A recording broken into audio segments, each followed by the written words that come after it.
강원국의 지금 이 사람.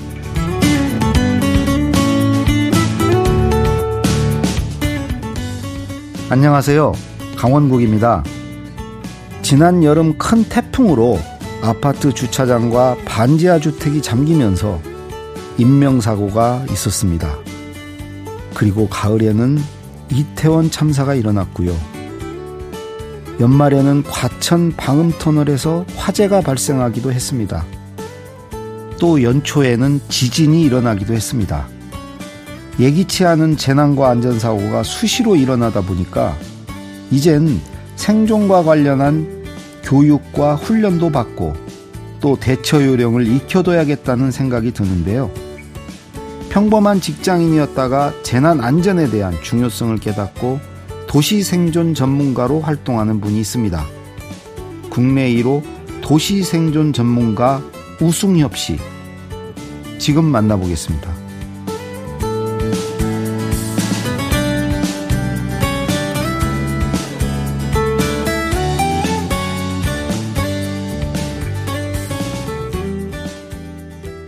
국내 1호 도시 생존 전문가 우승엽 소장 나오셨습니다. 안녕하세요. 네, 안녕하세요. 반갑습니다. 네. 이거 목소리가 아주 활기차시네. 국내 1호 도시 생존 전문가신데 2호도 있나요? 없습니다. 안타깝게도. 제가 10년 전부터 제가 선언을 했는데 그 뒤로 아직까지 못 봤고요. 그 본인이 만드신 겁니까? 네, 저를 도시 생존 위해서. 전문가? 네, 그렇죠. 오. 제야의 어떤 일을 한다고 할 수 있고, 보통 안전 쪽으로 교수님들이 많이 계시잖아요. 뭐 지진이든 태풍 수해든. 저 같은 경우는 정식으로 뭐 배웠기도 했지만은 나름대로 혼자 이제 공부도 하고 연구도 하고 그래갖고 우리 한국에서 도시 재난 쪽으로 제가 연구를 하고, 그래서 뭐 제가 생존 가이드라고도 지칭을 하고 있고요. 네. 이렇게 소개를 하고 있죠. 국내 1호라기보다 유일한 도시 생존 전문가시네. 맞습니다. 이게 우리나라에서는 아무래도 이 재난, 뭐 생존, 이런 것들 얘기하면은 좀 낯선 그런. 우리는 일상이 있어요. 다 재난이고 거기서 다 생존해야 되기 때문에. 그래서 그런가? 우리나라 같은 경우는 좀 안 좋은 얘기 하면은 뭐 그런 얘기 뭐 하냐, 뭐 말하지만 재수 없어, 이렇게 좀 꺼리시는 분위기가 있어요. 외국은 어때요? 외국은 저 같은 민간 생존 전문가 분들이 많이 있습니다. 얼마나 있는 거예요? 뭐 미국이나 일본처럼 좀 재난이 많은 나라가 있잖아요. 뭐 지진이든 뭐 허리케인이나 토네이도 같이. 그런 나라 같은 경우는 민간에서 각 지역별로 그 지역을 책임지는 민간 안전 전문가, 도시 재난 전문가들이 많이 있고요. 그런 사람을 뭐라고 그래요? 거기는 뭐 프레퍼라고도 부르고요. 프레퍼? 예. 프리페어 그거를 준비한다. 이제, 준비하는 사람들 얘기를 해갖고 줄인 프레퍼? 예, 영문자인데. 그게 많습니까? 얼마나? 그 일본 같은 경우도 한 30만 명 정도. 뭐 그래요? 관련 자격증들도 많이 있고요. 미국 같은 경우도 뭐 재난 영화 보면은 거기에 한 그 등장 인물로 많이 나오시기도 합니다. 네, 약간 괴짜처럼 나오기도 하는데 재난이 닥치면은 집에 있는 식량이라든가 뭐 총기 같은 것들 꺼내갖고 자기 집을 지키거나 그런 약간 괴짜스럽게도 좀 나오기도 하고 하는데, 우리나라는 아직 그런 거는 없었고 제가 처음으로 하고 있죠. 그러네요. 네. 그러면 하는 일은 뭐예요? 도시 생존 전문가.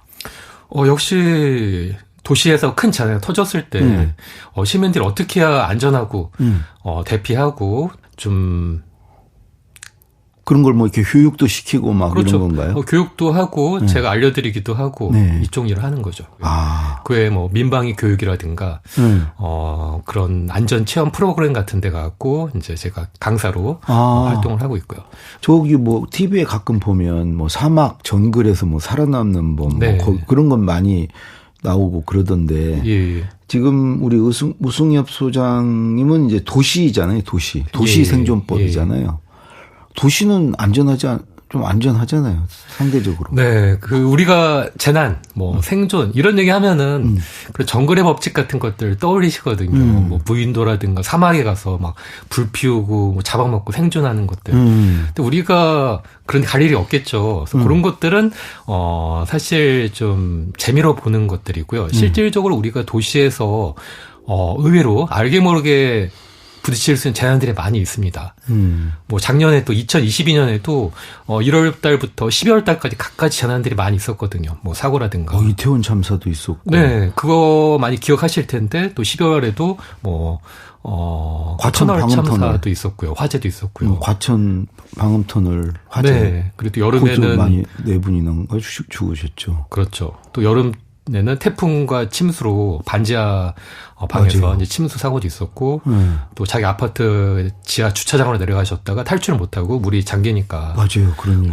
거의 7명이 사망하시는 그런 일도 있었는데, 매년 우리가 올해는 작년은 각가지 재난과 사고로 얼룩진 한 해였습니다 이렇게 얘기를 하는데 점점 이런 사고나 재난 점점 늘어나고 있는 게 저는 이제 공부를 하다 보니까 느껴지고 보이거든요. 그래서 이런 상황이 처했을 때 우리 시민들이 어떻게 해야 안전하게 빨리 대피하고 좀 더 안전해질 수 있는지 이런 것들을 연구를 하고 알려드리는 역할을 하고 있죠. 그러네. 말씀 들어보니까 굉장히 중요한 거네요. 네. 우리 생명과 직결되는 것이고. 그렇죠. 별로 그거에 대해서 우리는 뭐 이렇게 민감하게 평소에 그 대비를 한다든가 뭐 그런 건 좀 부족한 것 같아요. 위험에 대해서. 우리가 뭐 안전, 재난, 뭐 사고, 위험에 처하면은 뭐 국가가 알아서 와서 해주겠지. 뭐 119나 경찰이 와갖고 도와주겠지. 이렇게 생각을 쉽게 하는데 이게 도시적 규모의 큰 재난일 경우에는 우리가 내가 신고를 해도 안 되거든요. 그렇지. 그 손길이 다 올 수가 없지. 네. 작년 여름에도 이 과천 쪽에서 침수가 될 때도 전화를 했는데 119가 연락조차 안 됐었거든요. 그때. 엄청나게 많이 신고가 몰리니까 안 됐었고요. 또 부산 지하차도에서도 역시 신고를 해도 안 돼갖고 지하차도에서 이 차에 있던 그 모녀가 수모돼서 사망하는 그런 일이 계속 매년 나오고 있는데 생존은 갈수록 또 그 더 많아지고 사건 사고들이. 작년에도 가뭄과 홍수 같은 것들이 되게 더 심해졌는데 전에는 뭐 몇십 년 만에 빈도 이렇게 나왔었는데 지금은 몇백 년 만에 빈도 또 몇천 년 만에 빈도 이렇게 점점 이게 규모나 이런 게 크다는 거죠. 규모나 어떤 강도가 더 커지고 있는 거죠. 근데 그럼 지금 우리의 시스템으로는 그게 안 되기 때문에 스스로 좀 준비할 필요가 있다고 저는 이제 보고 있는 거죠. 우 소장님은 언제부터 여기에 이렇게 관심을 가진 거예요? 제가 본격적으로 나와서 한 거는 한 10년 정도 됐고요. 그 전에도 군대 있을 때도 이제 특전사 있었는데 그때도 좀 여러 가지 사건들이 있었어요. 그중에 뭐 어떤 사건? 96년도에 제가 상병 때 강릉에 큰일이 터졌습니다. 혹시 기억하시나요? 저 무장공비 침수 그렇죠. 사건. 그때 무장공비들이 이 반잠수함을 타고 강원도로 침수를 하다가 딱 걸려갖고 그때 한 서너 달 동안 진짜 강원도 상간에서 교전도 나고 막 전국이 난리 난 적이 있었거든요. 그때 그 근방에서 네, 저도 이제 특전사로서 이제 지원을 갔었고 그때 이전까지만 하더라도 저는 이제 전쟁 영화 되게 좋아하고 나도 저런 거 한번 좀 겪어보고 싶다 했었는데 제가 막상 그쪽 가갖고 뭐 작게지만은 너무 무섭고 그쵸. 떨리더라고요. 그래서 진짜 이렇게 구경만 해도 그 시쳇말로 장난이 아니구나. 그렇죠. 진짜 전쟁 상황이 뭐 진짜 한국에 터지게 되면은 우리 착한 국민들 얼마나 힘들고 또 좀 무서워할까 이런 생각이 들어요. 그때부터 좀씩 좀 군에 계실 공부를 때부터. 했었죠. 네. 근데 이제 사병이었고 제대를 했을 테고 그래서 이제 직장 생활을 하셨을 거 아니에요? 네, 전 일반적인 평범한 회사원으로 이제 활동을 했었고 얼마나요? 한 13년 정도? 저는 컴퓨터 쪽을 나와갖고 회사에서 안전관리자, 그러니까 전산관리자 뭐 이렇게 일을 했었는데 뭐 해킹이나 이런 거에 대비하는 일인가요? 회사에 있던 뭐 컴퓨터라든가 또 프로그램의 어떤 안전 같은 것들 세팅. 그때부터 안전과 관련을 맺으셨네. 그렇죠. 근데 우리가 컴퓨터를 쓰다 보면은 갑자기 뻥 나는 경우가 있잖아요. 뭐 풀스크린이라고도 하고요. 그래서 그때 이제 그런 것들을 갑자기 이제 보면서 컴퓨터도 이렇게 우리가 쓰는 인터넷도 바이러스나 뭐 랜섬웨어로 갑자기 먹통이 되고 사고가 나는 경우도 있는데 그러면 정말 피해가 크거든요. 그래서 그런 것처럼 우리가 사는 이 세상에서도 이런 것들을 종종 보다 보니까 좀 누가 알려줬으면 좋겠더라고요. 이런 상황이 또 어떻게 알아? 지진이나 또 홍수 때 어떻게 하라 알려주는 사람이 있으면 좋겠는데 없었어요. 그래서 본인이 나선 거예요? 나섰다기보다는 처음에는 제가 좀 궁금해서 외국에 있는 뭐 책이라든가 인터넷 또 자료 같은 것들을 찾아서 좀 보고 공부를 하고 나중에 좀 알게 되니까 이런 것들을 인터넷 카페 같은 것들을 만들어서 거기 알고 있는 자료를 올리기도 하고요. 알려야 되겠다. 그렇죠. 아니 그래서 카페를 여니까 어디 반응이 어땠어요?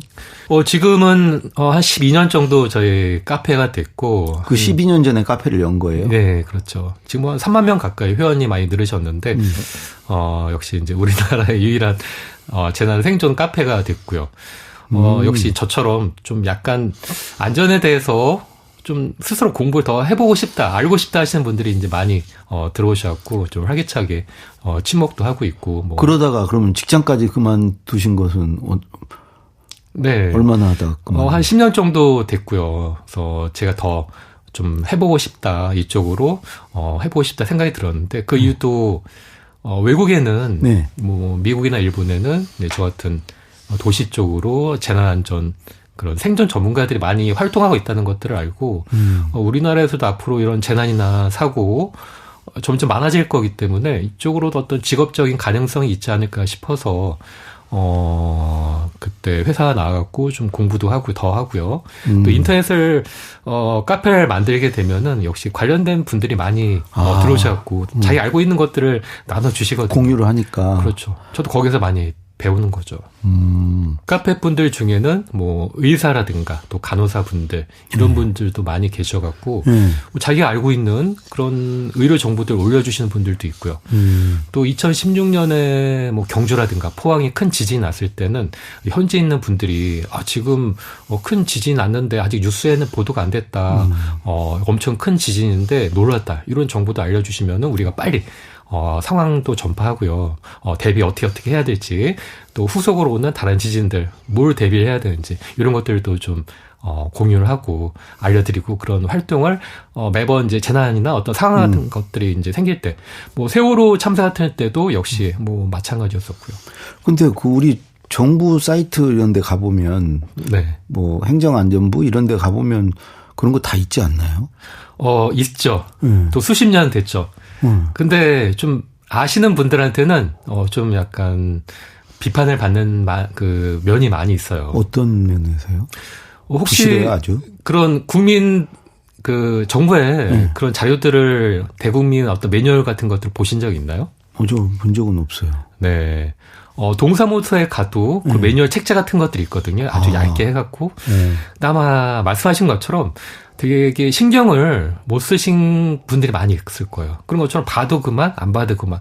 그런 경우 많이 있거든요. 하다못해 지진이 났을 때 빨리 안전한 곳으로 대피하라, 몸을 숨겨라 이렇게 하고 끝나요.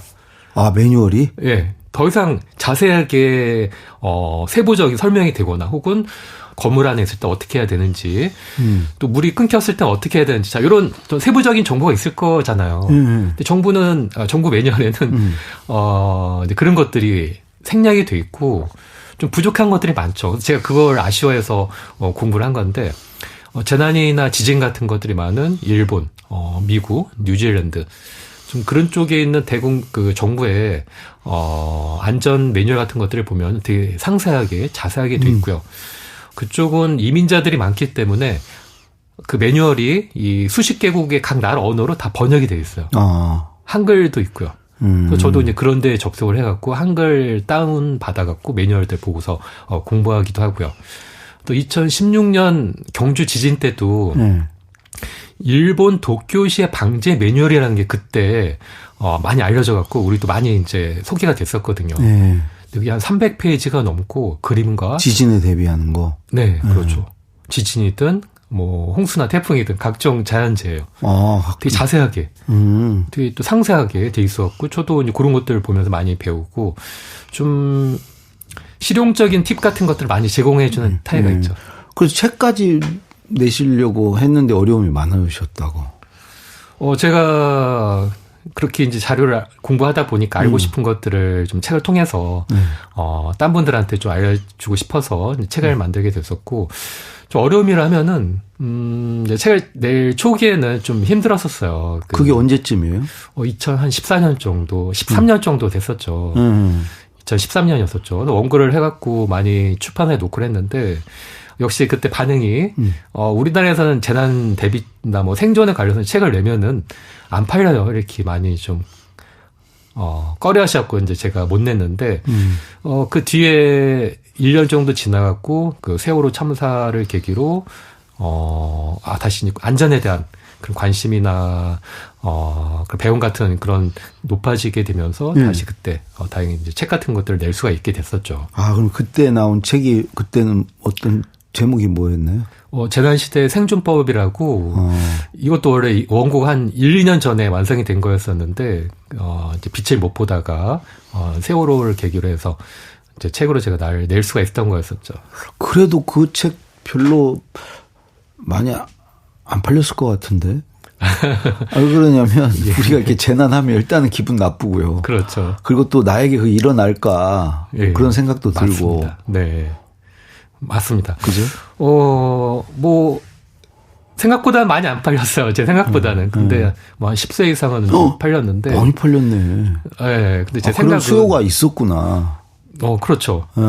저는 이 모든 집안마다 집에 안전 매뉴얼을 한 권씩은 다 사실 거라고 생각을 했는데, 작가님 말대로 좀 재난, 뭐 생존 이런 얘기가 들어가면은 좀 꺼리게 되고, 이거 뭐 국가나 소방관에서 다 해주겠지 이런 좀 미루고 싶은 심리가 있나 봐요. 그래갖고 생각만큼은 잘 안 나가더라고요. 그럼 책을 그렇게 많이 나가는 것도 아니고 그러면 그동안 벌써 이제 10년 넘게 이 일을 해오셨으면 그 보통 우리가 이제 뭐 안전 불감증 이런 얘기 많이 하는데 네. 우리나라 국민이 이제 다른 나라에 비해서 좀 안전 불감증이 심한 편인가요? 좀 서양 분들, 뭐 미국이나 유럽 같이 좀 서양 분들은 유목민족이기 때문에 좀 스스로를 보호한다는 생각들이 있습니다. 그래서 자기들이 가족을 지키기 위해서 집에 지하실에 어떤 패닉룸 이런 거는 비상시 대피하는 방을 패닉룸이라고 얘기를 하거든요.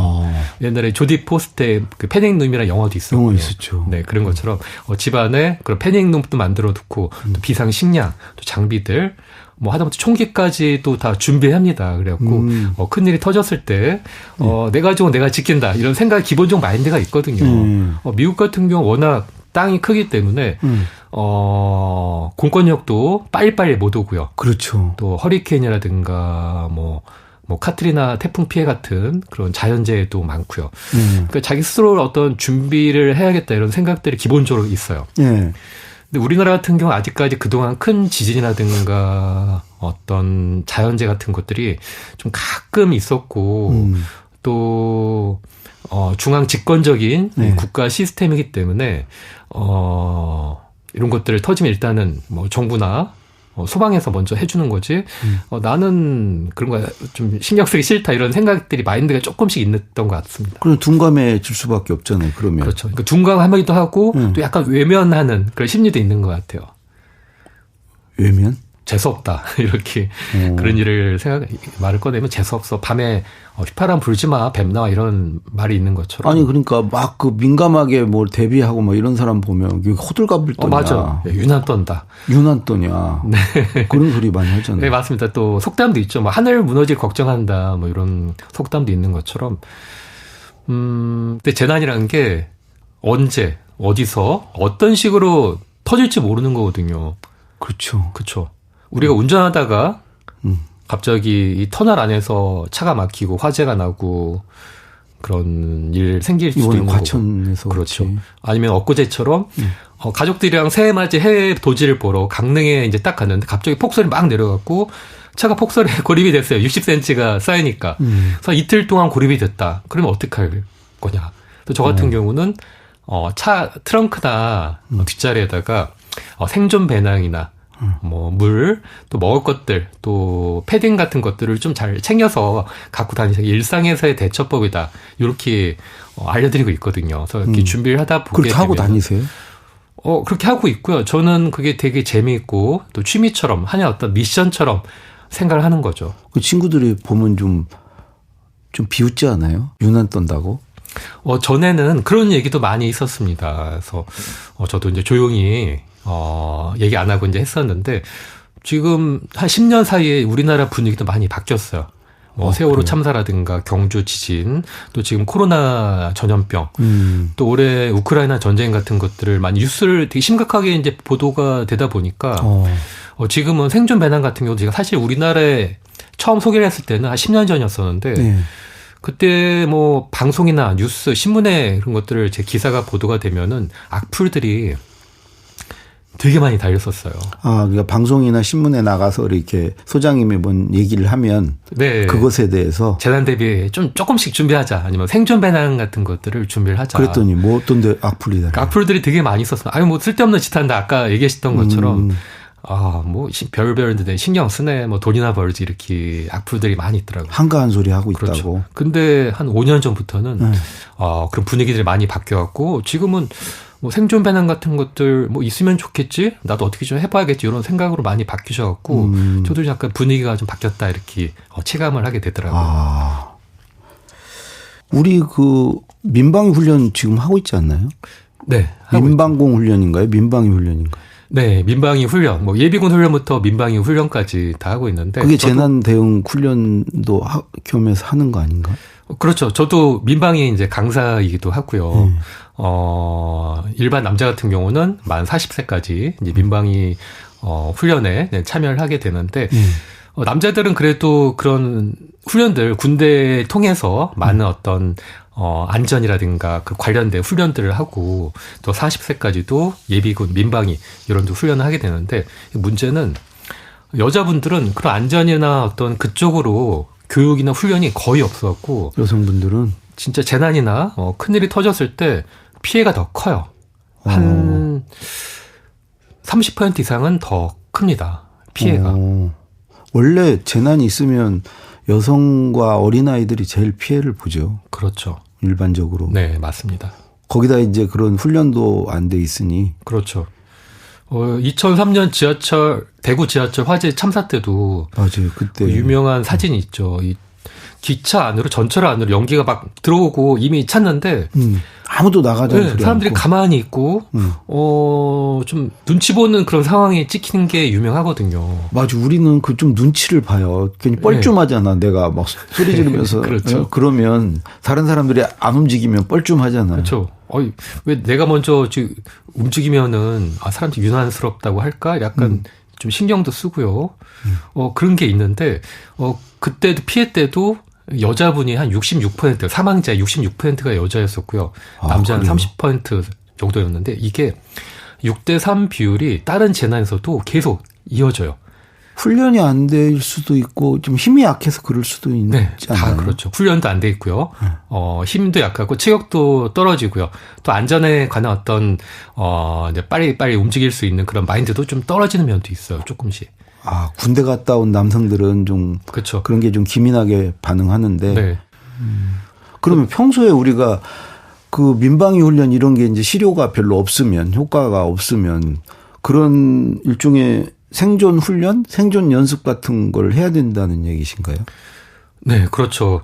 남자들은 그래도 군대에서든 사회에서든 그런 것들 계속 교육을 받고, 하다못해 심폐소생술, CPR 같은 경우도 계속 훈련을 받거든요. 민방위에서는 마찬가지고요. 근데 여자분들은 그걸 받을 기회나 교육이 없어요. 서울시나 각 지자체에서는 무료 인터넷 교육 같은 것들을 강사들을 섭외를 해갖고 각 분야로 무료로 배포를 하거든요. 그 안에 들어가면은 영어든 어학이든 뭐 각종 자격증 같은 것들을 공짜로 배울 수 있는데, 안전에 관한 것들은 없어요. 그 CPR 말고 인공호흡 하는 거 말고 어떤 훈련들을, 어떤 연습이 필요한 거예요? 일단 가장 기본적인 것들은 CPR이고요. 그 외에 우리가 집이든 사회에서 만날 수 있는 각종 자연재해 같은 것들을 좀씩이라도 알아야 되겠죠. 소화기 이렇게 쓰는 법 이런 것도 해당되겠네요. 그렇죠. 뭐 집에 화재가 났을 때, 불이 났을 때 어떻게 해야 되는지. 예를 들어 또 타이어 교체법. 맞아요. 네. 타이어 교체 같은 경우도 제가 아주 중요한 생존 기술이다. 이것들은 집에서 좀 주말에 좀 시간이 되실 때 남자분들 혹은 남자 여자 같이 남녀분들이 모셔가 주차장에 가서 한 번씩 해보시라. 이제 꼭 얘기를 하고 제 책에도 따로 교체하는 방법들을 잘 설명한 것들도 있었거든요.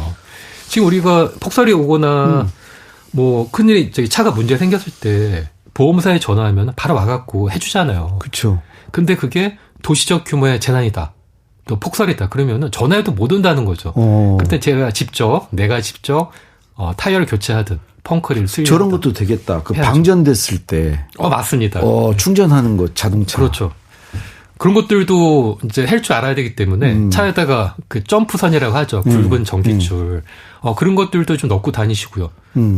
그 얘기 들어보니까 저는 뭐 도시 생존 막 이래가지고 거창한 얘기일 줄 알았는데 그야말로 이제 사소한 준비 그렇죠. 그런 연습이네요. 우리가 그 뭐 좀만 경각심을 갖고 좀 평소에 관심 있게 하면 다 준비가 되는 것들이네요. 그렇죠. 우리가 지금 일반인 분들도 뭐 주식이든 뭐 가상화폐든 아니면 보험이든 뭐 집을 사고 파는 부동산이든 많이 공부를 하잖아요. 자기 스스로. 유튜브나 뭐 인터넷 통해서 보시고 책을 통해서 돈 관계는 공부 많이 하죠. 그렇죠. 근데 목숨 걸린 일은 공부를 안 해. 맞아요. 그게 문제라니까요. 우리가 한 100살 정도 산다 가정하면은 지금 여자분들의 평균 수명이 한 80 몇 살 정도 되거든요. 수십 년을 살면서 꼭 그 몇 번은 좀 약간 위급한 상황 겪을 수가 위험을 있는데. 겪을 수 있죠. 그렇죠. 위기 상황 있죠. 우리가 어른분들이 생사는 종이장 차이다 이렇게 많이 하시잖아요. 뭐 깻잎 한 장 차이다. 인명은 제천이라고 그래서 우리는 뭐 그렇죠. 하늘에 그거는 맡기고 이제 반대에 해당하는 말이고요. 그렇게 살죠. 네. 뭐 그런 얘기도 있고 또 깻잎 한 장 차이다 이렇게 하시는 분들도 그러니까 좀만 준비하면은 살 수 있고 아니면 죽을 수도 있고 그렇다는 거죠. 그렇죠. 네. 그러면 오늘 이제 시간이 다 돼서 내일 하루 더 모시고 좀 이제 자세한 얘기. 네. 그 어떤 상황별로 어떻게 해야 되고 실질적으로 이제 도움이 되는 얘기를 내일 모시고 또 이어서 듣도록 하겠습니다. 네, 고맙습니다. 오늘 말씀 고맙습니다. 네, 고맙습니다. 네, 국내 1호 도시생존 전문가 우승엽 소장이었습니다.